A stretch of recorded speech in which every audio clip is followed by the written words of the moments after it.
চৌধুরী সাহেবের বিরুদ্ধে কিছু বলবো না, আমাদের পলিসি হচ্ছে আমার লড়াই আমার সাথে নয়।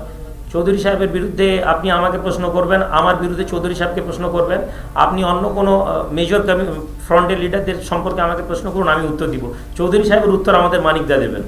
अच्छा नूरुल हमीद साहब जी, ये जो फ्रंट बन रही है, ये फ्रंट क्या फिरका पर ताकत को रोकने के लिए है, यहाँ की नाअहल सरकार के लिए है क्या? वली साहब मैं जवाब दे दूं या आप दे दें? क्योंकि हमारे जी आप बताइएगा। इस फ्रंट में एक वसूल है, मैं बता दूं आप लोगों को, हम चाहते हैं तो भी बहुत ज़्यादा कुछ बोल नहीं पाएंगे, क्योंकि फ्रंट का एक अपना वसूल है कि जिसको जितना हद तक जिम्मेदारी दिया गया, यानी तो मेरे औकात, ये फ्रंट बता दिया कि आपका औकात यहाँ तक है, इससे बाहर नहीं है। तो फ्रंट है कि उर्दू की जितने, ठीक है, फिर भी मैं इजाज़त ले लिया हूँ। दूसरा सवाल ये है, एक सवाल कर लें फिर। दूसरा ये है कि फिरका पर ताकत का वोट जो है टोटल एक माइनॉरिटी के एक जो है कम्युनिटी की तरफ जा रहा है, और मुस्लिम वोट जो है ये दर में बढ़ जा रही है। सीपीएम, कांग्रेस, टीएमसी और अभी एक नई पार्टी बन रही है, तो अगर मुस्लिम वोट मुंतशिर होती है तो यहाँ पे क्या बीजेपी सरकार बनने में आसानी हो जाएगी? अब चलिए मान भी लेते हैं कि ये जो फ्रंट के आप बारे मुस्लिम फ्रंट ये वोट में नहीं लड़ता, क्या गारंटी ये है कि ये ताकत बीजेपी को रोक पाएगा? क्योंकि हमारे पास ऑलरेडी ये सबूत है, लोकसभा के वोट में बीजेपी अपना ताकत दिखा दिया और ज़्यादातर माइनॉरिटी वोट किसी भी एक हद तक इस सरकार को आया, फिर भी 18 MP निकल गए हैं। हम बेवकूफ़ बन गए। सरकार है, अवाम है, जिनको लगता है कि ये इनके पास सरकार के साथ जुड़ना नुकसान है। कहना चाह रहे हैं कि अंदरूनी तौर पे जो यहाँ की सरकार के जो गठबंधन बीजेपी के साथ है, मुमकिन आगे वोट भेज दिए, अब लीडर जा रहे हैं, ऐसा ना हो कि आगे चल के ये भी दिखने में मिल जाए कि सरकार और बीजेपी दोनों मिलके कोई सरकार नहीं बना पाया, एक अलायंस गवर्नमेंट बन गया जहाँ पे दीदी फ्रंट के मिनिस्टर बन गए और उनको तो पहले से ही मुसलमान को ज़रूरत नहीं है। तो ये हो सकता है, आगे चल के देखते हैं। मतलब जी कहते हैं कि हम जो मुस्लिम के हम दर्द है, माइनॉरिटी का बहुत सारा काम किया है, और आप कह रहे हैं कि उसको मुसलमान की कोई ज़रूरत नहीं, ममता को।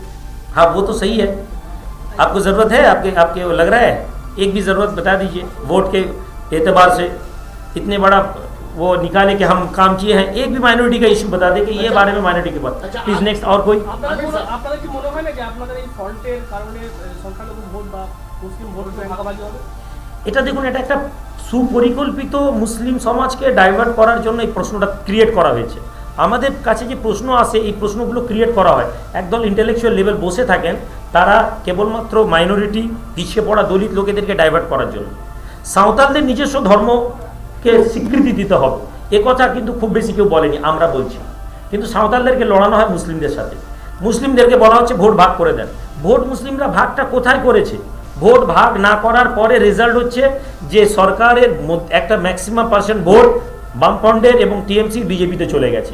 এখানে কেউ তো বলছে না হিন্দুরা ভোট কাটুয়া, কেউ বলছে না। সেকেন্ড থিং, আমি ধরে নিলাম আমরা এই সরকারকে সাথ দিলাম, আমরা সরকারের সাথ দিলাম, আমরা সরকার যাকে প্রতিনিধি বানালো সেই প্রতিনিধি ভোটে গিয়ে জিতলো, 3 মাস পরে দুম করে গিয়ে তারা চলে গেল বিজেপিতে, তার দায়বদ্ধতা কে নেবে? আমরা বলছি আমরা প্রতিনিধি পাঠাবো, আমাদের প্রতিনিধি যারাই হবেন, সে মানিকদা হতে পারেন, ইমতিয়াজ ভাই হতে পারেন, রাফে ভাই হতে পারেন, হোবাইব আমিন সাহেব হতে পারেন, XYZ যেই হতে পারেন, অ্যাটলিস্ট আমরা এই দায়িত্ব নিতে পারবো যে এরা দল বদল করবেন না। তো আমরা সমাজ থেকে সেই লোকেদেরকে প্রতিনিধিত্ব করার জন্য আহ্বান করছি মানুষকে, যে আমাদের উপর এই জন্য ভরসা আপনাকে করতে হবে, রাজনৈতিক দলগুলোর উপর আপনারা ভরসা করেছেন এবং দেখেছেন তারা কিভাবে আপনাদের সাথে বিট্রে করেছে। সিপিএম মুসলিম ভোট কেটে নিচ্ছে, সিপিএমকে ভোট কাটা বলবো না কেন আমরা? সিপিএম তো 3% ভোট, আর সেই 3%কে যদি 100% করা হয় 80% মুসলিম ভোট। মুসলিমরা আজও সিপিএম ধরে বসে আছে, কই সিপিএমকে তো ভোট কাটোয়া বলা হচ্ছে না। কংগ্রেসের কোনো অস্তিত্ব নেই, তারপরেও কংগ্রেস কেন করছে? কংগ্রেস টিএমসির সাথে অ্যালায়েন্স করছে না কেন? কেন সিপিএম কথা বলছে না যে ফ্যাসিস্ট শক্তি বিজেপিকে আটকানোর জন্য আমরা এই সরকারকে সমর্থন করব? যদি এরা সরকারকে সমর্থন করবে মনে করে, আমাদেরও সমর্থন।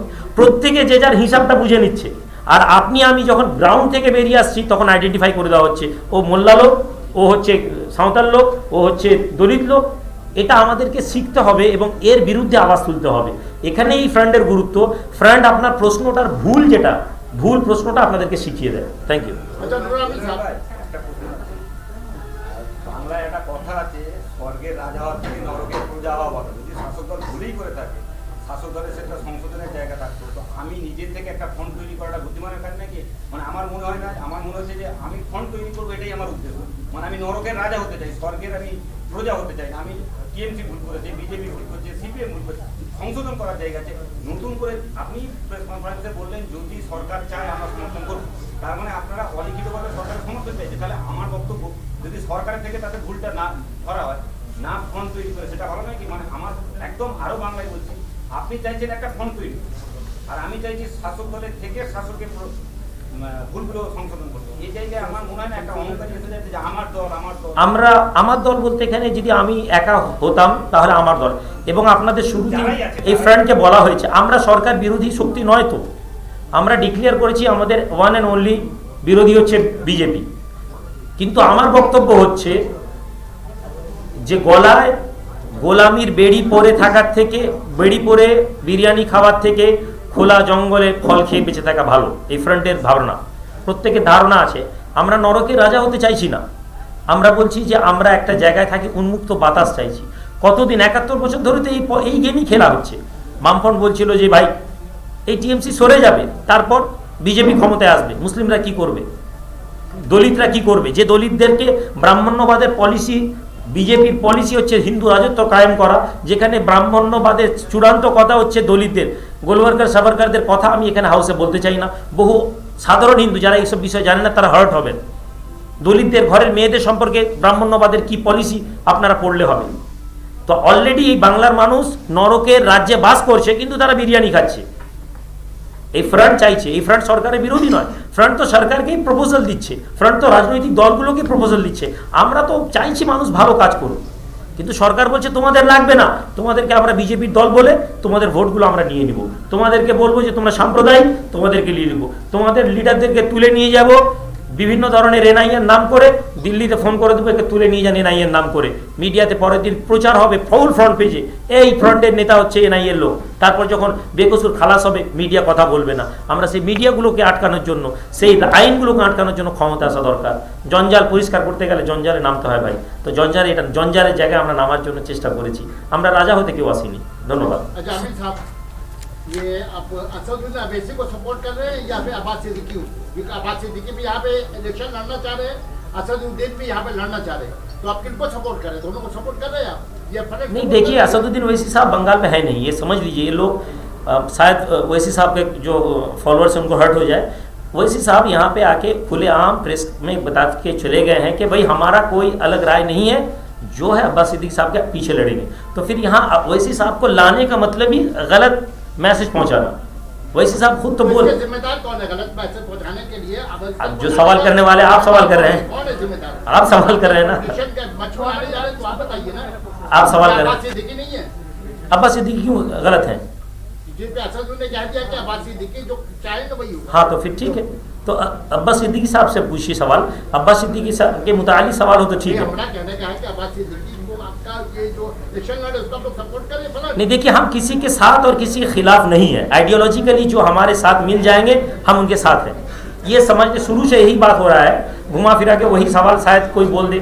हमारा आइडियोलॉजिकली हम किसी के खिलाफ, हम एक्सट्रीम सोचने वाले में नहीं है। अगर किसी को लगता है कि भाई मुस्लिम के हक को हम लड़ रहे हैं तो हम उनके साथ नहीं है। अभी आपने हम कहा चाहते हैं कि, जो है, सुन लीजिए, अगर आइडियोलॉजी के खिलाफ नहीं, लेकिन बीजेपी के खिलाफ तो खड़े हो रहे हैं। हाँ, तो वही सिर्फ बीजेपी हम हमारे डिक्लेयर है कि बीजेपी के खिलाफ है, अदरवाइज कोई भी ऑर्गेनाइजेशन के साथ नहीं है। खुबैब साहब,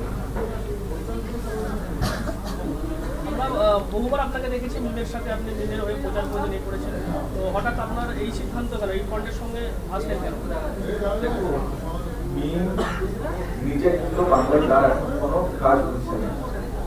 আমাদের কনভেনার স্যার বললেন যে তিনি আব্বাস সিদ্দিকীকে ওটা দায়িত্ব দিয়েছেন, অতএব আমরা তার যখনই কিছু নেই, তো আমরা একটা নিজেদের স্বাধীনতা নিয়ে আমরা প্রত্যেকে একসাথে কাজ করতে চাই, যে কারণে আজকে এই জায়গায়।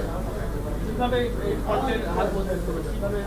দেখুন, প্রতিটা আমাদের সঙ্গে আমাদের সাংগঠনিকভাবে আমরা আমাদের সমস্ত সম্প্রদায়ের যে সমস্ত নেতৃত্ব আছে তারা আমরা একসঙ্গে মিলে এই ফান্ডের সঙ্গে আমরা কাজ করবো, আমাদের যে দাবি দাবা আছে তার सवाल ये है कि दलितों को सबसे ज्यादा परेशान किया जाता है।